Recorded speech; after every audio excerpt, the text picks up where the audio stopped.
Welcome back to another episode of LeftBench. I'm here with Tyrese Halliburton's baby daddy, Jackson. Hey. He's very happy. We back. But, I had to get them. We back. So, if you've heard, obviously, we missed the Thunder series too, so we're going to have to cover that as well. But the Pacers beat the Knicks in 6 in the Eastern Conference Finals. I'm wearing this as a joke. I'm not a Knicks fan. You should know that by now. But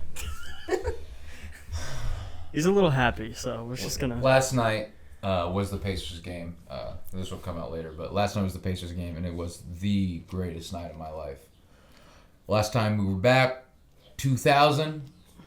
Jesus. Yeah.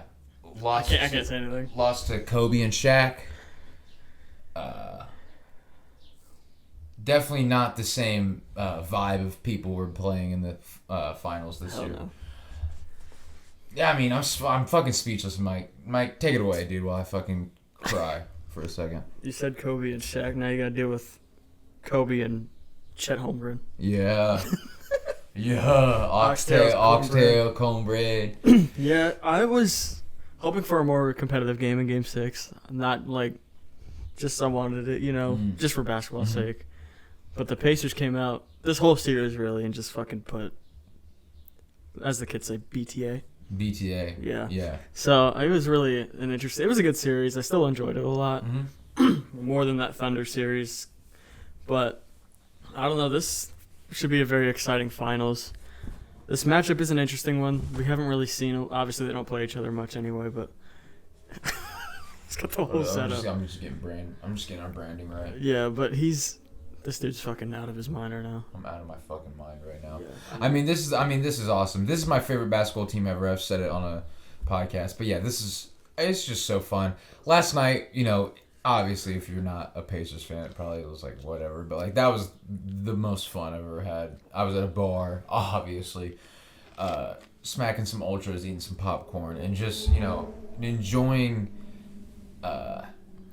Halliburton, enjoying watching Siakam. That 3 from deep Halliburton did for the fuck of it. Yeah. That was just fun. Like the bar was screaming. It was awesome. Thomas Bryant, who I was like, oh no, Thomas Bryant's in, and then he just smacked. What do you have, like 8 points? 8 points? I think he went 3 for 3 from the corner.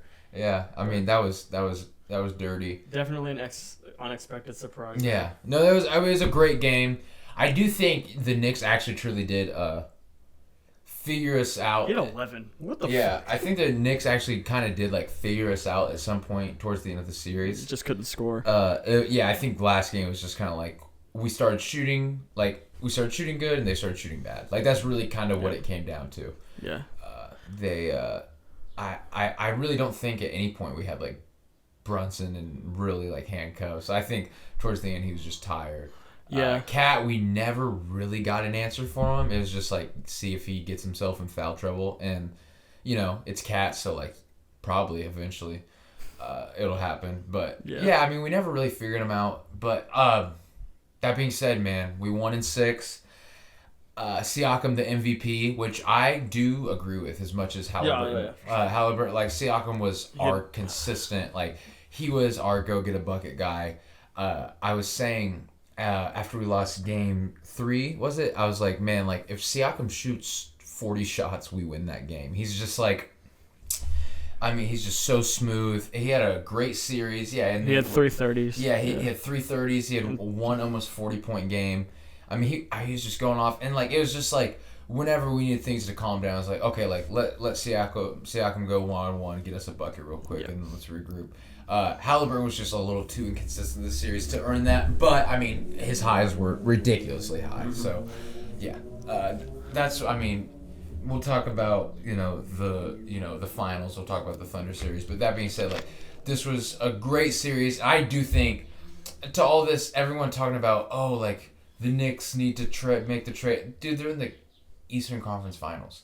I think I just completely disagree with it. I think fans overreact so much to, you need to make this trade. Oh, blah, blah, blah. Like, I don't know. This is a good team. This is a good team. I think they truly did beat the Celtics. Like, yes, Tatum went down That was when it was like at the end of game 4 when it was about to be 3-1. Like, they beat the Celtics. Like, this is a good team.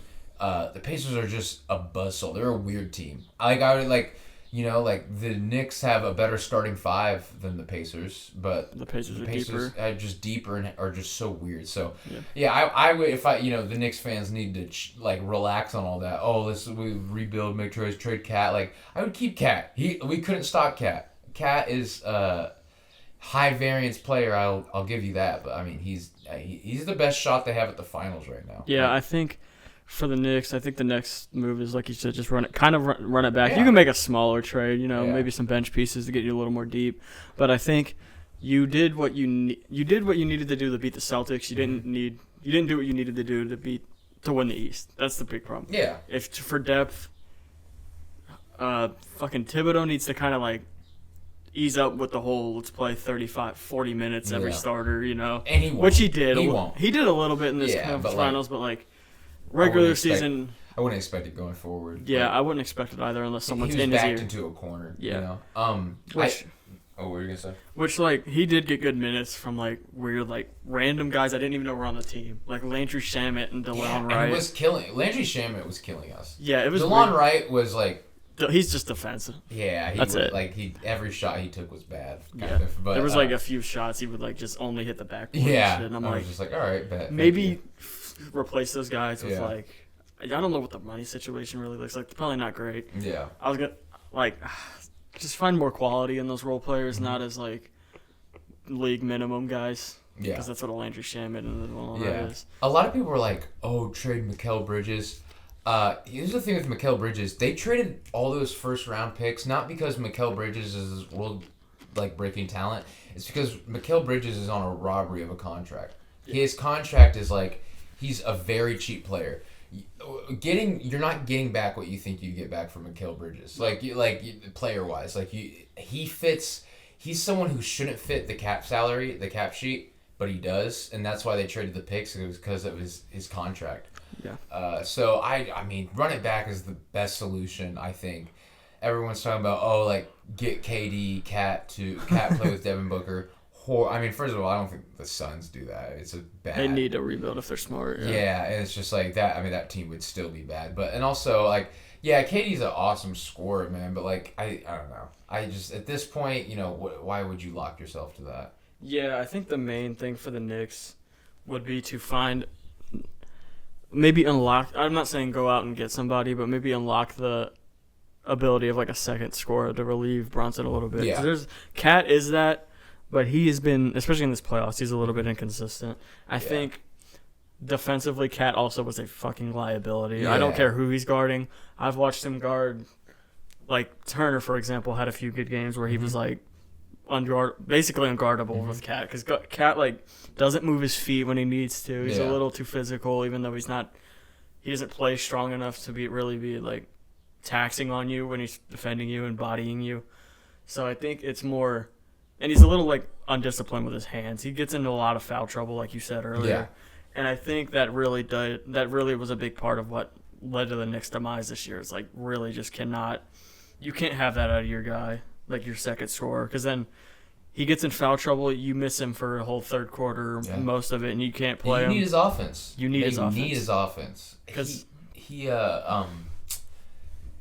His defense, and I don't know if you saw that report that there was the Knicks, they were unhappy. The front office and players were frustrated about his defense, and that sucks, and yes, he needs to improve upon that, but I don't think he will. That's just how it is. You kind of he's 30, live and die with Cat. You have Mitchell Robinson. I mean, Mitchell Robinson. I think you and me talked. This was off the mic, but before we set up and everything. But yeah, Mitchell Robinson played 15 minutes in Game 6, which is really weird because he was killing us. It was awful. Yeah, I think maybe next year, kind of run the double big has kind of become a thing in this league. Mm-hmm. The Thunder are running it. Yeah. The Rockets I saw a lot this year as well. It's a big motion that a lot of teams have been going with this year. Even you can count the Warriors kind of if you want to count Green as a big, but it's kind of a new thing that has helped a lot of teams, especially obviously in the rebounding category.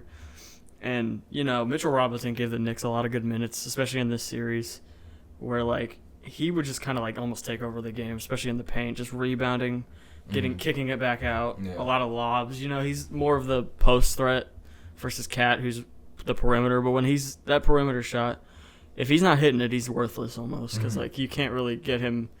He can shoot in the paint, but it's not as, he's not physical enough to be able to withstand, a Miles Turner or even, he could handle Chet probably because he's too small. But other than that, I don't know. It's just way too inconsistent. Hopefully he can get it together at that time next year if you're a Knicks fan, but I don't know. So, and you can't really change him at this point. He is, like I said, he's 30. Yeah. So I don't know, but no, I mean, yeah, I think best bet is just run it back. I mean, the Pacers series, you gotta think about how close most of these games were. I mean, the first three games were just high variance, very close. It was just kind of I mean, obviously you're supposed to win game one. Historically, you win game one 1,000 times, and they just didn't. But fucking, it's just how it is. I'd run it back. You're so close. Obviously, it's a 6-game series, but it didn't show. That doesn't show how close this was. Yeah. That being said, I do want to talk about some of the Pacers' struggles for this series and just kind of what we have heading into the next series. Obviously, people aren't giving the Pacers a chance. The number one thing I spotted was just Turner the entire series was a defensive liability, and then was just a straight liability the last 2 games. If he's not knocking down threes, he's pointless. He's unplayable, at least for that series. And his inside game, wasn't too present. It might be more present against, I don't know. Hartenstein might guard him and everything, but I just think if he's not hitting threes, man, he's a problem because he's not a rim protector really. He can block here and there, and he used to be known for his blocks. He's just kind of gotten away from that. Yep. And it just was a defensive liability. Could not guard Cat. I mean, our best defensive player down low was Tony Bradley. That's disgusting. That's a disgusting the Washington Wizards are rolling in their graves right now, just losing out on Tony Bradley. But no, I mean, because Thomas Bryant was dog food on defense, and then wasn't playing. Then Tony Bradley got hurt, and then he came back in, hit the 3 threes or whatever. But no, we just had no one that could guard Cat, and I feel like we'll probably have no one that could guard Chet. It's just. I think your best Chet matchup is OG. Or no, Siakam. Yeah. Sorry. I mean, no, and Siakam couldn't really guard Cat, but I do think it's because Cat is pretty strong. He's a stronger guy. So it's really interesting to see what we do with the Turner minutes and just kind of how we maneuver his defensive liability and how we move around that. Another thing is other than this last game, Nembhard had a really bad series. I don't know if it's a matchup thing. He obviously pitched in 12, but defensively he wasn't that good on Brunson, which no shame. Brunson's really good. Yeah. But I just feel man. So it's gonna have to be Neesmith on Shea. It's gonna be interesting. It's gonna be an interesting matchup. But the thing is, Neesmith played 20 minutes. Obviously, he had some foul trouble, but I think he's just he is hurt. And the injury issues. I do wonder. A lot of people said if this was the regular season, he'd be out 2 weeks or whatever. So we get about 4 days. Yeah, we get about 4 days rest. Hopefully that'll help. I mean, he played 5. To conclude 5, and he played really well the game before. I think he'll just be an on and off type of guy. I don't think he was someone that could consistently guard Brunson in this last game. And then Nembhard had his best game guarding Brunson, but I think he was just a problem for most of the series. So I'm worried about Turner and Nembhard heading into this next series. Obviously I'm worried about other things, but just heading it, just of note, I'm just man, I don't know where we stand a chance there, but those are my thoughts of the negatives of the Pacers series. And then obviously you have the gimme negatives of Halliburton like lack of aggressiveness and everything. You never Jarris know. Walker injury. Yeah. What's up the update on that? I can check. He literally broke his fucking ankle. Man. Yeah, I mean, yeah, that was bad, and we really probably could have used his defensive minutes, because I think he just matchup wise wasn't. He sprained his ankle. Okay, so he might. He's uncertain for the finals. Okay, so he'll definitely not play the first couple games, but it's severe, so I don't know. Oh really? So he might be out. Okay. This is iffy. I don't know. I've seen multiple iffies. Okay, because if he is playing, we really could have used his defensive minutes. I think the Knicks were just a bad matchup for him. Yeah. I think with the variety of players the Thunder have, Walker should have had some run in the finals. But yeah. That being said, before we get into the finals matchups, you want to talk about this Thunder Wolves series? Yeah. So for the Wolves. Again, I don't know what they do either. They're kind of in this weird spot. It's like you're probably losing either one of Naz Reid and Nickeil Alexander-Walker. I think Nikhil's gone. I think he's really just like the odd man out here. He will be gone. Naz, I think there's a pathway for him to come back. Yeah. For me, this team, I think they've reached, for now, I'm not saying this is especially with Anthony Edwards, you don't know where he can go in his career. But I think... For now, I think this is kind of like the peak of this specific team. Yes. Julius Randle's probably coming back next year as well. I think that option will probably get... I don't know if the option will be exercised, but he'll get a deal regardless. Yeah. I don't know where any other teams would sign. He should exercise the option. I don't know, because he might get more than what... Yeah, this is a weak free agency class. So, if you're the Nets and you're I don't know, maybe they just overreact or something. They should not. Don't fucking... No, I don't think they... I don't think they should, but I don't know. Free agency is weird, man. It's just weird. But, I keep going, my bad. But, yeah, I think there's been the talks of, Kevin Durant next year, Giannis is not even a question for them, but, I think they need to relieve... Jaden McDaniels took a step this year as an offensive threat. But I think they need to really find that number two offensively that's consistent. Julius Randle was consistent until this series, which, to be fair, it is the best defense in the league. Yeah. So you can't really react there. I don't think we should overreact against this seemingly legendary Thunder team as of right now. Just this iteration already being so good, and just kind of Julius Randle, struggling against, and Anthony Edwards struggled against them for the most part too. So I think his was because he's getting triple team. He doesn't basically have another option. Yeah. Cat was a really good offensively. He was a really good second scoring option. Way better than Julius Randle. It was just they both have inconsistencies. Yeah. But. Obviously, you do, the salary cap move and all this, and, Naz Reid was really bad. I wouldn't overreact and, not re-sign him. He was bad for a good chunk of the playoffs, but I'd still be I don't know, his body of work has been, impressive for the most part. So I would keep Naz Reid. My real question mark is, to me, which I don't know where the pathway is for this at all, Rudy Gobert has got to get fucking better offensively. Yeah. This has been the thing. He's been in the league for, 12 years now almost or something like that. His hands are fucking terrible. Yeah. It is safe to say he will not get better offensively. Yeah, I know. But, okay. He is maybe... I was watching a podcast. He might be the worst offensive player in the league. Skill set-wise. Yeah, he could be. Because he has no bag, defensively. His footwork is, a 2-year-old trying to dribble.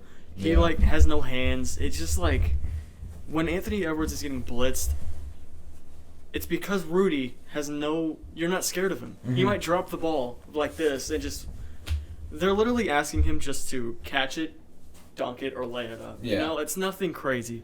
Isaiah Hartenstein is the same role, basically. Just he's better offensively because he has a little push shot and whatever. It's going to be interesting to see how they maneuver because, my opinion, I think, obviously, you keep Rudy because you can't trade him. He's got no value. He's got no value, but also he has more value to the Timberwolves than he would any other team. Really, honestly, his defense does help them a lot. Yeah. When this team is at its best when it's just rolling defensively and then relying on Ant, which is that's the best for now. And then Julius Randle.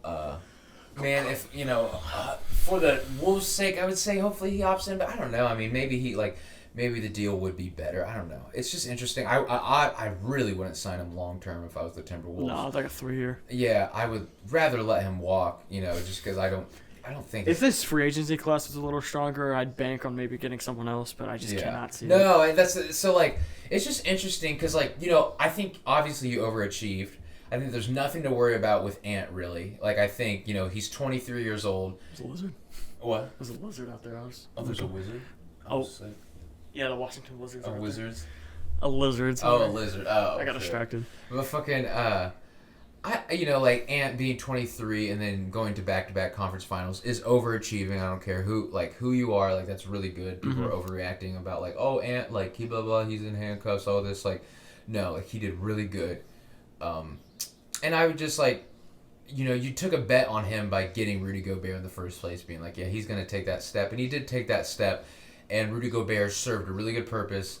You have Rudy Gobert for, I think you're tied to him like 2 more years, like truly, before you can trade him. Like you can trade him once he's expiring. But yeah, it's gonna be interesting to see like how 35. Obviously this is like at best a heat check role player, but like maybe some Dillingham progression. Just Terrence Shannon as well. Yeah, just and like not in the terms of like those are the number 2, but in terms of like maybe some offensive burden gets lifted off of them. I think Na does leave. I think that's why Dillingham's on the team. Nowhere near as good defensively, but just kind of like some offensive juice from that. And yeah, it's gonna suck because they are just kind of handicapped because like the age, like I think moving forward, Jaden McDaniels and Anthony Edwards, like those are like the moving forward pieces. Yes. You think far into the future. But it's really interesting about like Randall's gonna get up there and then Rudy's gonna get up there. It's gonna be really interesting to see how they move around the margins because it's like like it's so hard to hit on late round picks and late picks in the draft, like late first round picks. I'm just like hoping that those guys contribute. I don't think you're gonna find the number 2 scoring option. Maybe find the Rudy replacement. Just keep throwing darts at the dartboard there. It's going to be really interesting to see how this team moves going forward. And honestly, like you're talking about, and like I want to hear what you think about this. I don't know what the next move would be. I would just obviously I would be like run it back and see what everything does, how everything goes, and you probably don't make it to the conference finals again. It sucks to like waste a year of Ant's prime, but like run it back with this, and then like maybe we'll be in a better and you did the cat move to be in a better financial situation moving forward. It's gonna be another year of being like. Trying to get into a better financial situation moving forward. I wouldn't go too aggressive. Ant's going to be 24 all of next season, so it's going to be interesting. Another year of progression for him. Like he keeps moving mountains, and let's see how much better he can get and how much stronger this team can get. Yeah, but what would you do, Mike? Well, the issue is that to get another big guy like a KD or somebody of like that stature at least to be able to relieve some scoring, I don't know who you give up at all. Like Rudy's got no value. You don't really have a blue chip prospect that everyone's gonna be like, oh yeah, I'll give you KD for that. Yeah. Like Rob, I like Rob, but he's not finished yet. You're too many picks moving forward. No. I mean, Julius Randle's expiring, like you said, and he's probably going to get a bag, so that'll probably cause some issues. It'll be the moneyed match, but I don't know if anyone's going to take a 5-year or 4-year contract of Julius Randle in a trade. I don't really...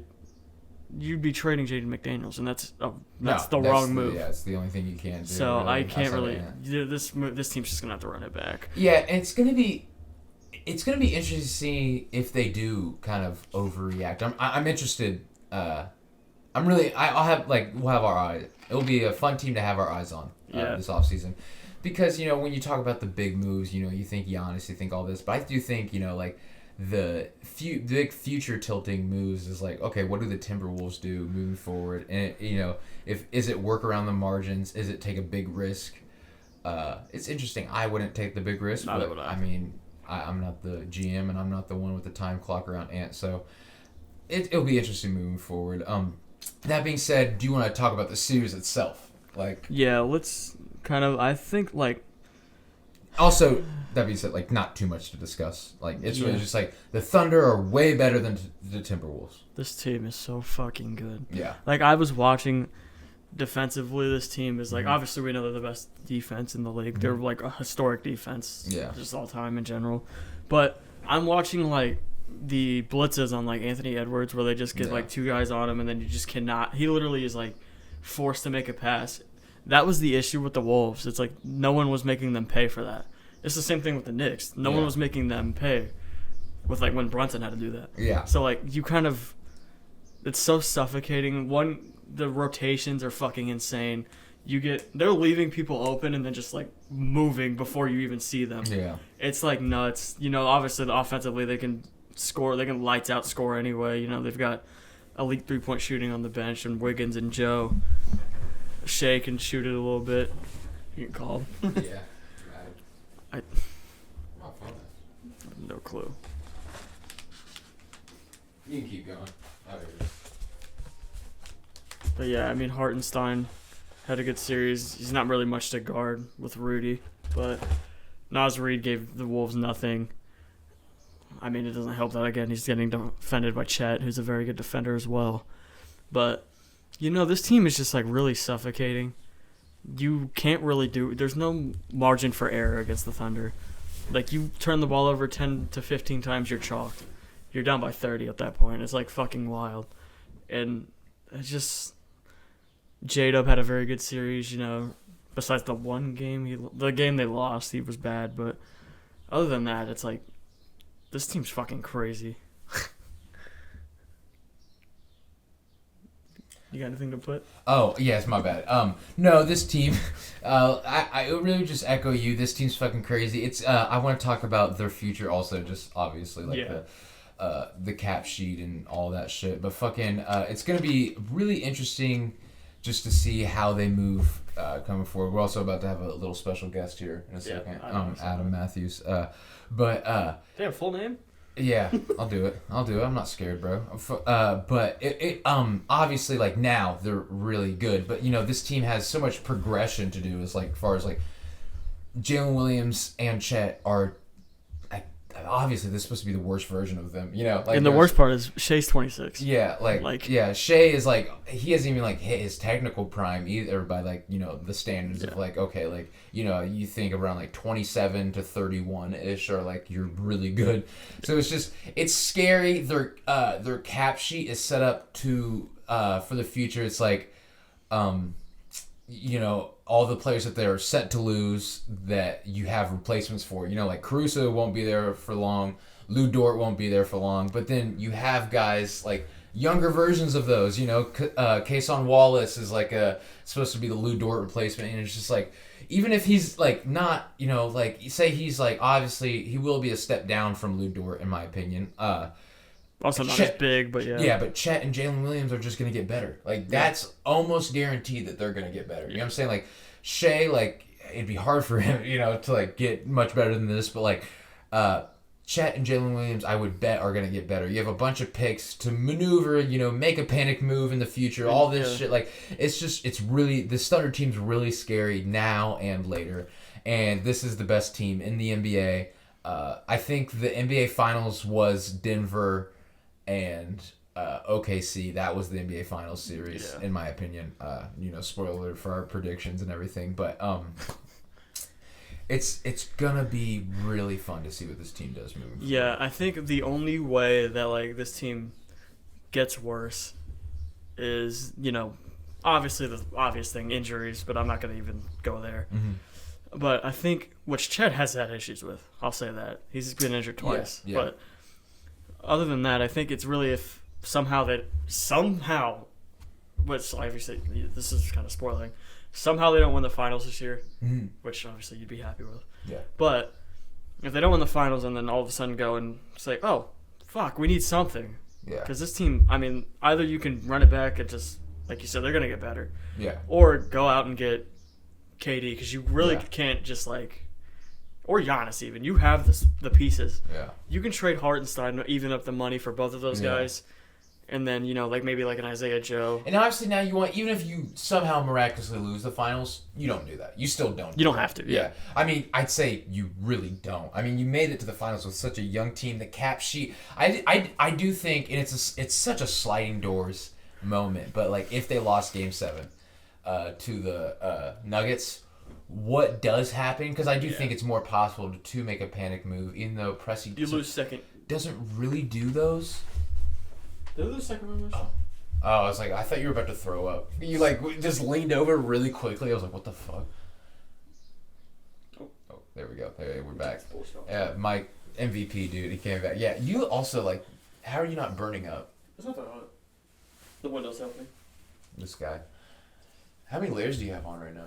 I'm just wearing the shirt and hoodie.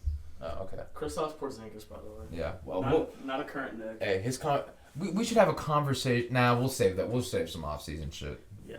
For another episode. Yeah. Anyway, yes. Back before the camera went out.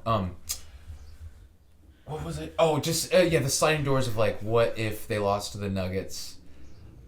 If they do make a panic move, which I would have disagreed with, but yeah, you really wonder if obviously Giannis would ruin their cap sheet moving forward because they are set up to be able to keep all three of those guys and have cheap role players around the margins for some time to come. It would have been really interesting to see what they did if they mortgaged the future in. We'll never know. Yeah, the big thing is like, oh my god.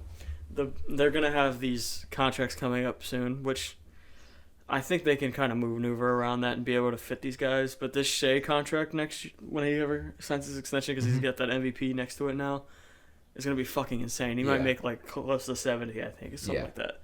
So it's going to be really interesting how Sam Presti kind of maneuvers that with these other two that are eligible for extensions after Chet this year. And Jalen Williams, they're extension eligible at the same time. This year, yeah. Yeah. So I mean, it's going to be interesting to see what those numbers are. Even then, they can still do all of that. That's what it's just impressive how.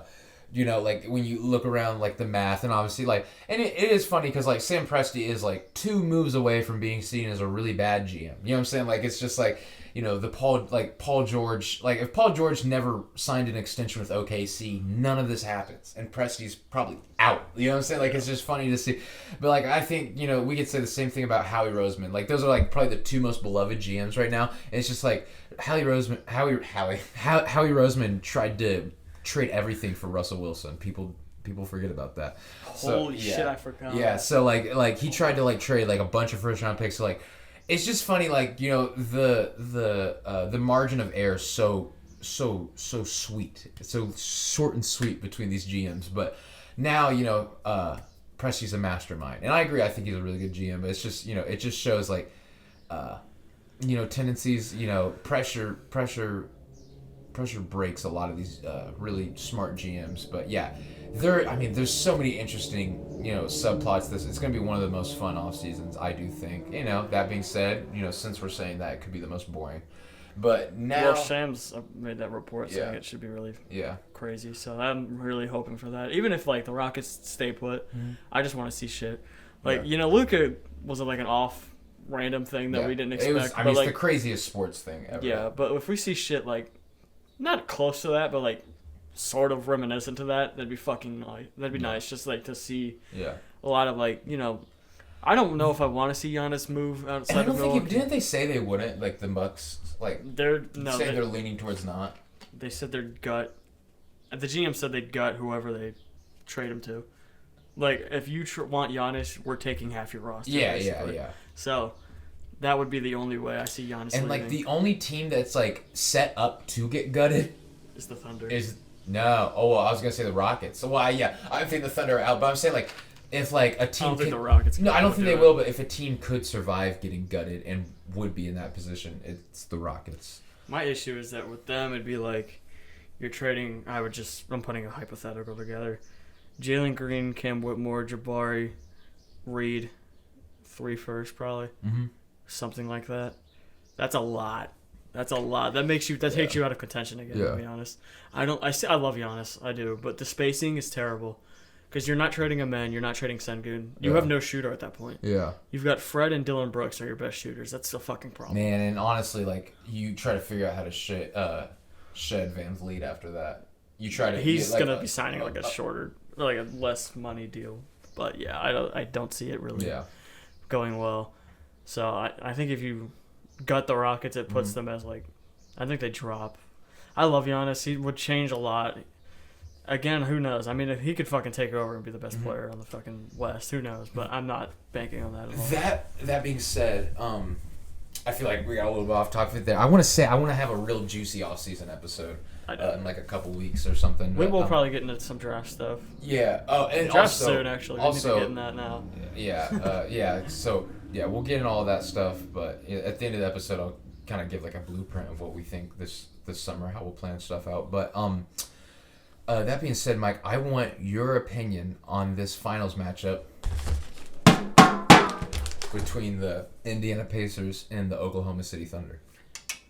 I think there's a lot of people, this Twitter discourse in general for the NBA. Twitter's going to be disgusting regardless. It's disgusting already. Yeah. So I think this is a very good finals for basketball, just like for the health, if you want to, go there. Yeah. I think for basketball fans. Yes. This is my first like real year of NBA basketball that I've like loved just from start to finish and the whole league, not just like the Rockets being good, just in general. It was just fun to watch. Mm-hmm. Yeah. So I think it's not seeing the two teams like the Knicks and the Celtics or whoever like that paid a lot of money to make their team who they are, and then all of a sudden just keep going. Mm-hmm. The Tatum injury hurts, but that doesn't really matter. It didn't matter anyway. But I think the big markets not receiving this finals is kind of nice. Yeah, I think real quick. I'm gonna let you finish, but I wanna the flattening of the curve, so to speak, right now of like the like if you hate this new CBA if you're a Lakers fan, a Celtics fan, Dallas, like just the big market teams. The Wolves. If you're a Wolves, but like, which is not even a big market. Yeah, but it's just like the way they moved. Yeah. They moved for the old market. Like you hate it now, but like there is just kind of like an evening of the playing field. The way the NFL is set up, and I do think there's going to be some unintended consequences. Like obviously, like role players aren't going to be getting paid as much, and it's going to be hard for teams to sustain because the NFL and the NBA are not the same. It is so much harder to refill a roster in the NBA right away. Like the Chiefs, drafted Karlaftis and McDuffie and then hit some late round shit and they were a dynasty, and I do think it's as hard as it is to become a dynasty. It's the fourth pick in the draft and the NBA draft is just like you're crossing your fingers for an above average role player. You know what I'm saying? Like it's just like how it is. Like the talent is just we don't pump out guys like that. Especially because when they come into the league, they're a lot younger usually. Yeah. Unless you're like, somehow like a 25-year-old or no, not 25, like 23, and you're averaging like 40 in college, then you'd go one probably, but like that's not real. People get paid now based off projections. You know what I'm saying? Like Scotty Barnes got like a max extension. Yeah. And Jalen Suggs had one good season and got an extension. Yeah. But like Scotty Barnes is like hasn't even had like a real good season. He's had like good stats, he's had good stats, bad team seasons. But like we have no idea if he can contribute to winning at all. Like same thing with LaMelo. Like all this shit. Like these guys are getting paid. LaMelo's about to be on his third contract, and I have no idea if he can win a playoff series. Yeah.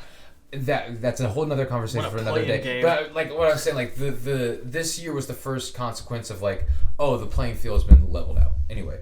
Yeah, like I said, it's been very fun. I like seeing a lot of these like younger teams be successful. Like the Mavs kind of last year, they were a little younger. They made some moves for some veterans like Kyrie and PJ Washington and Gafford. Gafford's not that old, but they made some moves to be able to like build around Luka. And then that just went fucking downhill. But anyway, a lot of these, like the Rockets, obviously the Thunder, have taken their time and, let their team develop and grow. And now they're favorite to win the finals. Yeah. So, it's kind of nice to see this. And I don't know. Like, I think this is part of, like, me as a baseball fan a little bit, as, like, at least until a few years ago. But, like, the Mets growing up, I was watching, like, the Yankees just buy every fucking player. The Dodgers the same way, and you just like have no hope. Mm-hmm. It's still the issue. Start crying. It's still the issue. No hope. It's harder. It's still the issue in baseball anyway. But now like the Mets are reaping the benefits, so like I can't really say anything. But it's just like weird it's cool to see a lot of these younger teams just grow, and see front offices have patience with their players. Yeah. So it's nice, but but yeah, so that was a little tangent that we wanted. And on. Anyway, Mike, I'm gonna let you start. What do you think about? And that was my fault. But what do you think about this NBA Finals matchup? Like heading into the the matchup itself. Yeah, it's weird. Like, obviously the Pacers are really hot. They've been streaking since the end of the season. And it's just like a really fun offense to watch. And now you're going up against a really fun defense to watch. Like, they're just really fucking, like, it's just awesome to watch. Like, they happen to also be a really fun offense as well. They are very fun offensive. Maybe not as fun with the foul stuff, but very efficient. Yeah, very efficient. There's this whole foul baiting thing. It's weird. I don't really love the arguments with this, but it's just Twitter shit again. Yeah. But anyway, it's like it'll definitely be fun to see like the matchups that the Pacers throw at Shea to me. Like, I want to see like how Nembhard does against him, and like who else? Like, I don't even know who you're throwing at him. Nembhard and Nesmith probably. Nesmith. Hopefully Nesmith. The hope is Nesmith is healthy enough to guard him the whole series. Yeah. I love Nembhard, but hopefully Nembhard could guard someone else, because he's a plus defender. I think Nesmith is better at guarding superstars than Nembhard is, but Nembhard is still a really good defender. It's just like when it came to like Brunson, if I had to guess, Shea, like he'll struggle. Yeah, and I'm also like very interested in what the defensive matchup is for, like what Hallie does with his defensive matchup, because he's gonna get blitzed a lot. I wonder how effective the other guys can be, the other four on the court can be, when he's getting jumped like that and he makes those passes, and if the other guys can make them pay for that. So that'll be interesting to see, like, if Miles Turner can kind of like get back to like shooting well. Nesmith had a few hot games in this ECF, but if he can do that, that would really help a lot. It's fun. It'll be a very fun finals, hopefully. I don't know how long it'll go. I can't really. I thought this ECF was going to be a little more competitive too. So like, I'm not going to say anything about how competitive. On both ends. I thought the Wolves would at least push 6 really. Yeah, that was really like a weird one, but I don't know. This will be fun. Again, like, obviously the Pacers are the heavy like underdogs here, which wear that with a badge of honor. Yeah, no one expected you to be here in the first place. Yeah, so I mean. So this is a successful season. Where we want to be. Yeah. This is a successful season, regardless if you're a Pacers fan. Hallie's only 25, I believe. Let me check that right now. But he's got years. He seems to love Indy a lot. Yeah. So it's not like I think Siakam's game will also age. Yes. Pretty well. He'll continue to be like the consistent 20-point per game. Obviously, he's older, but he just runs a smooth, more slowed down game compared to the others. Yeah, his age. And then you've got a lot of. Hallie's 25. Yeah. So he'll be around. Like around All-Star break, he turns 26. So he'll be 25 for half the. Oh yeah, he's got that weird birthday, doesn't he? Yeah. So around like half next season, he'll be 25. But yeah, you've got a lot of these guys are younger. Turner's not really that old. He's like 31, 32. I think he's 30. Something like that. I think if they can make the right moves, somehow. I know the market's an issue.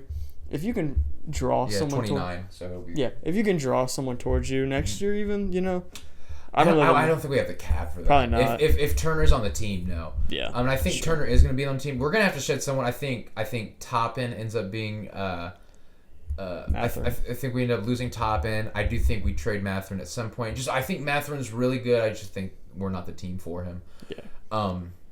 But yeah, before we get into some off-season Pacer stuff, which we'll do after the finals. For both, OKC and or just everyone. Yeah, just for everyone. But I think the Pacers. So I think the Pacers have a better chance than the Knicks would against the Thunder. You think so? Yeah, for sure. Well, I think just because I think the Knicks are conventionally like a better conventional basketball team than the Pacers. I think the Pacers are they're weird. So that I think that's the best shot. I don't think it's gonna do anything. That being said, I do think the Thunder will beat the Pacers pretty easily. But I'm just saying, like, how we make teams adjust to us. It's gonna be weird. It's gonna be unstoppable force meets unmovable object, because it's gonna be weird because like both teams make them play to the other team's style. So how they adjust. It's going to be really weird about, like, it's kind of like who moves more. I do think, the thing with the Pacers, like, our strength is how deep we are. The Thunder are just as deep, if not deeper. I think that's the problem with us playing them. I think, we are, like, the best shot of a team beating the Thunder besides, like, what I thought the Celtics would be before, everything. I just think if we make them have to adjust to our pace, if we can tire them out, which I think they're a pretty well-conditioned team. They're a really good defense. I think that's our shot. That being said, my prediction is Thunder in 5. I think we win 1 at home. I think we win 1 in Indiana, and that's big to me, man. Like, I do want to go off, like, on a beautiful tangent. A beautiful tangent. It's been 25 years since we went. I'm going to try to go to a finals game. I'm going to try to pull some money together. It's been a very long time. I was not born last time we were in the NBA finals, so I'm really excited. But if we, I'm just going in there with house money. Yeah. But that being said, I think Thunder in 5. Yeah, Superman, Yucatan, Haliban, Thunder in 5. So you think we get one? You think we get one? I do also think. I think we get one too. I think this pace,